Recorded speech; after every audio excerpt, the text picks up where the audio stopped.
Aujourd'hui, le monde est sous l'emprise des réseaux sociaux. Chacun, grand comme petit, connaissent les grandes stars du monde de l'influence. Chaque jour, de nombreux influenceurs inspirent des gens à faire des choix. Ils sont perçus comme les nouveaux leaders d'opinion avec le pouvoir d'associer et d'initier les débats. Ils impliquent des émotions à travers leur contenu partagé sur les réseaux sociaux. Mais la véritable question est comment arrivent-ils à garder une communauté toujours aussi présente ? Pour répondre à cette question, nous avons fait la rencontre de deux influenceurs. Shana et Tano, plus connus sous le nom de Tata et Chacha. Ce jeune couple de 20 ans partage leur quotidien sur les réseaux, à travers soins et coupe de cheveux, ou encore de la danse avec une pointe d'humour. Mais également l'acteur Ilyes Kadri. À 24 ans, il débute tout juste sur les réseaux sociaux, plus particulièrement TikTok.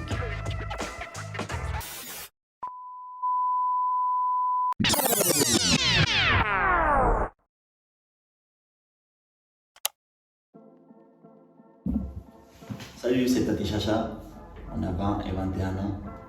Bonjour, je m'appelle Ilyes Kadri, j'ai 23 ans. Vous nous retrouvez sur TikTok et Instagram. Je suis un ancien militaire devenu comédien.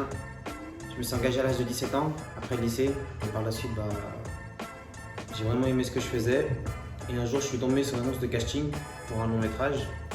J'ai postulé. Et à ma plus grande surprise, j'ai été pris pour ce film. De là, j'ai signé en agence et je suis devenu comédien. Quelle a été votre stratégie pour développer votre communauté ?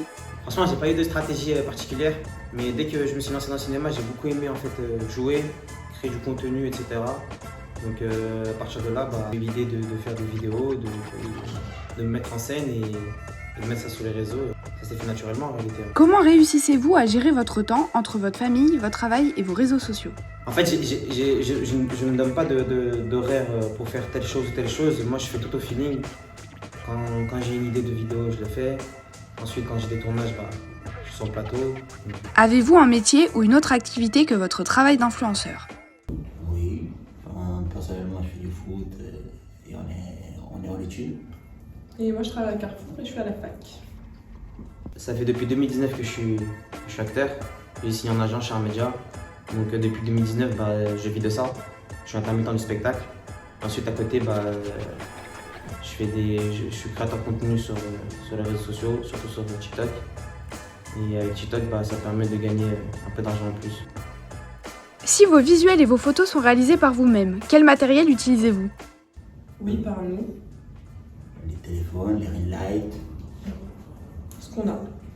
c'est tout. Oui, tout est fait par moi-même et j'utilise mon téléphone. En fait, moi, c'est Système D, j'ai même pas de red light ou quoi que ce soit. Comme je vous ai dit, moi, je fais tout au feeling. Donc, en fait, je pose mon téléphone sur un rebord et je crée mon contenu. Quels sont vos 3 conseils pour quelqu'un qui débute sur les réseaux sociaux ? De faire vraiment ce qu'il aime et pas se lancer sur tout et n'importe quoi. Et de pas essayer de gratter, comme on dit, un peu du buzz, non? Premier conseil, c'est d'être soi-même, déjà de 1, d'avoir confiance en soi.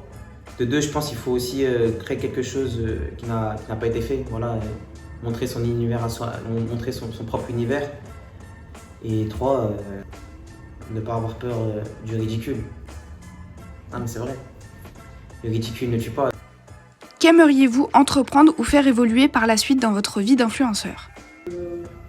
Commercialiser, mais via nous-mêmes, pas via les réseaux. On va créer quelque chose à partir des réseaux sociaux, mais autre chose que des vidéos. Pour vous, d'où provient votre succès ? En fait, moi, il faut savoir que j'ai fait du théâtre quand j'étais petit. Mais lorsqu'on fait du cinéma, il faut savoir se détacher du théâtre parce que c'est pas la même chose, c'est pas le même jeu.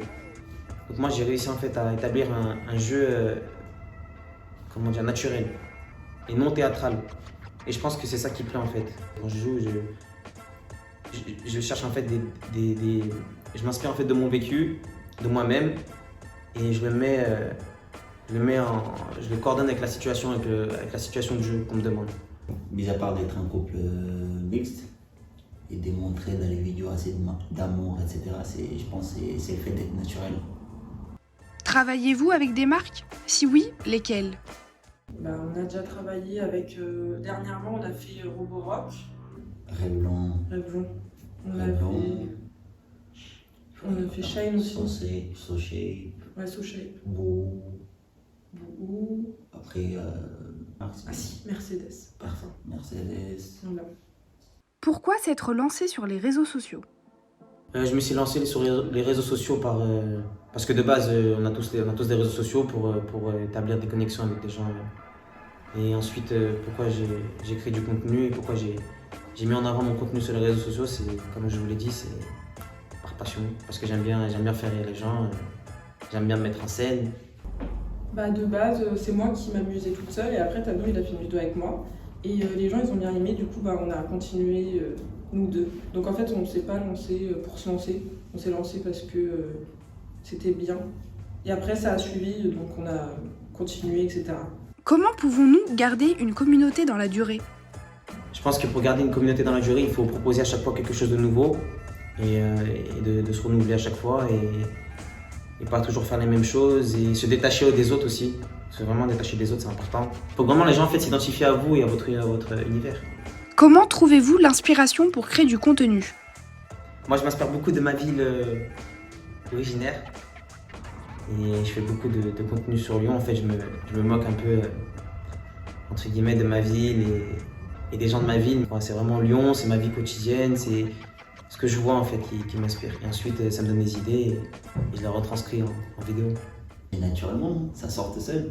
Maintenant, on a pris un peu cette habitude-là. Par exemple, dès qu'on a une idée, on va la noter. Et on va attendre au jour qu'on puisse la faire vraiment, etc. Une vidéo de qualité, on va la faire. Après aussi pour notre contenu, on a toujours le même, mais on rajoute toujours un peu de nouveautés. Et genre dans la semaine, on fait toujours le même type de vidéo et après on rajoute à la fin de la semaine des vidéos que Tano a dit, qu'on a des idées, etc. Suivez-vous un rythme particulier ? Du coup, dans la semaine, on poste minimum 5 posts et maximum 7. En début de semaine, on poste une vidéo coiffure, ensuite on poste une comédie et après une vidéo soins. Et pour le reste de la semaine, on poste ce qui est en tendance ou ce qu'on a dans nos brouillons. Et pour Insta, on poste tout ce qu'on poste sur TikTok, on le poste sur Insta, en plus des photos. Comment êtes-vous rémunéré ? Donc pour la rémunération, il y a déjà via TikTok où en fonction des vues de la vidéo, TikTok il te rémunère mais c'est vraiment petit, enfin c'est pas grand chose. Et après via notre agence, en fonction des contrats, on est rémunéré et c'est sous un mois. Quand on signe un contrat, le contrat il est signé à partir de la date du poste et un mois après la date du poste on est payé. Et c'est l'agence qui négocie le prix avec la marque. Et l'agence gagne un pourcentage sur le prix qui est négocié. En gros, entre 10 et 30%. Comment êtes-vous perçu sur les réseaux sociaux ? Il faut savoir que moi j'utilise mes réseaux sociaux en fait pour moi tout est calculé. Par exemple je sais que Instagram c'est plus professionnel, c'est plus des photos, plus des choses de mon travail. Et Twitter c'est la même chose, c'est professionnel. Après Snapchat et TikTok c'est les deux réseaux où je me permets de créer du contenu et de faire rire les gens. Donc sur les réseaux je suis perçu de deux manières je pense. Sur Instagram plus, et Twitter plus dans l'aspect professionnel et sur Snap et TikTok pour quelqu'un de marrant, de drôle. À travers ces différents témoignages, nous avons pu en apprendre plus sur le monde de l'influence. Un influenceur doit toujours être passionné par ce qu'il fait, que ce soit dans la création de son contenu ou bien dans les messages qu'il transmet. Cependant, chaque influenceur a son propre mode de fonctionnement. En effet, certains auront plus tendance à planifier leurs posts sur les réseaux avec un planning défini, tel que Shana et Tano. A l'inverse, nous avons pu remarquer que chez d'autres influenceurs, comme Ilyes, l'inspiration et la création de contenu se fait plus de manière spontanée. Quoi qu'il en soit, ces différentes manières semblent porter leurs fruits, et nos influenceurs favoris n'en ont pas fini de nous divertir.